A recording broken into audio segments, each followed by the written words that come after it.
বুধবার লাভপুর ব্লকের টিবা পঞ্চায়েত এলাকার বন্যা কবলিত গ্রামগুলি পরিদর্শন করেন পশ্চিমবঙ্গ সরকারের দমকল দপ্তরের মন্ত্রী সুজিত বসু। সরাসরি সে ছবি। তার সঙ্গে ছিলেন বীরভূম জেলা পরিষদের সভাধিপতি কাজল শেখ, লাভপুরের বিধায়ক অভিজিৎ সিনহা, নানুরের বিধায়ক, লাভপুর ব্লকের ও টিবা পঞ্চায়েতের নেতৃত্ব ও আধিকারিকরা। গত বৃহস্পতিবার থেকেই অতিবৃষ্টি ফলে জলমগ্ন লাভপুর ব্লকের 4টি পঞ্চায়েত। রবিবার লাভপুরের টিবা পঞ্চায়েতের তালতলায় কুয়ে নদীর বাঁধ ভেঙে যাওয়ার পর বন্যা পরিস্থিতি এলাকার মানুষদের জন্য বিভিন্ন ব্যবস্থা গ্রহণ করা হয়েছে। এদিন কাজল শেখের ভাইয়ের নামে তৈরি ওয়েলফেয়ার সোসাইটির তরফ থেকে প্রায় 25টি গ্রামের মানুষদেরকে চাল সহ সমস্ত রান্না সামগ্রী প্রদান করা হলো। এদিন দমকল মন্ত্রী গ্রাম পরিদর্শন করার পর জানালো লাভপুর ব্লক নেতৃত্ব সহ বীরভূম জেলা প্রশাসনের খুবই সুন্দরভাবে এই বন্যা পরিস্থিতি মোকাবিলা করছে। আগামীতে এই একইভাবে সমস্ত পরিস্থিতি স্বাভাবিক করে সাধারণ মানুষকে সুস্থ পরিষেবা দেওয়া হবে।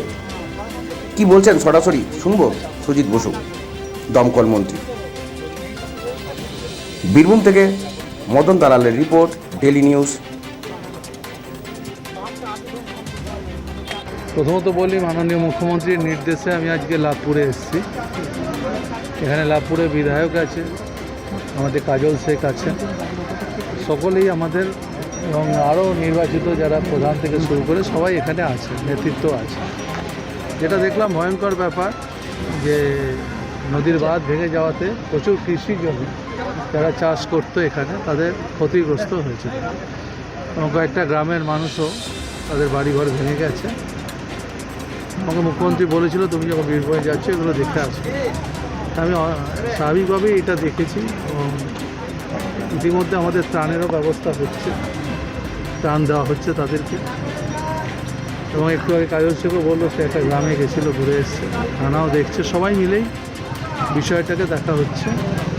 আর আমি মুখ্যমন্ত্রীর কাছে বিষয়টা জানাবো এবং সরকার সবসময় এই সমস্ত মানুষদের, গ্রামের মানুষদের পাশে আছে।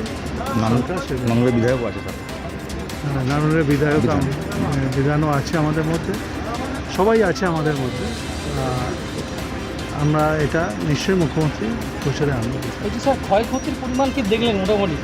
দেখুন, এইভাবে তো আনুমানিকভাবে বলতে হবে না, ওটা জেলা পরিষদ থেকে ওরা তৈরি করে দেবে, যেটা সরকারের কাছে পাঠাবে, কৃষি দপ্তরে করে দেবে, কৃষি দপ্তর থেকে করবে কত ক্ষয়ক্ষতি কী হয়েছে। ঠিক আছে, আপনি কি যাবেন গ্রামে? গ্রামে আর আমি যাবো না, আমি তো এরা ঘুরে এসছে, আমি দেখে এসছি, মানুষের সঙ্গে অনেক মানুষের সাথে কথা হবে। ঠিক আছে।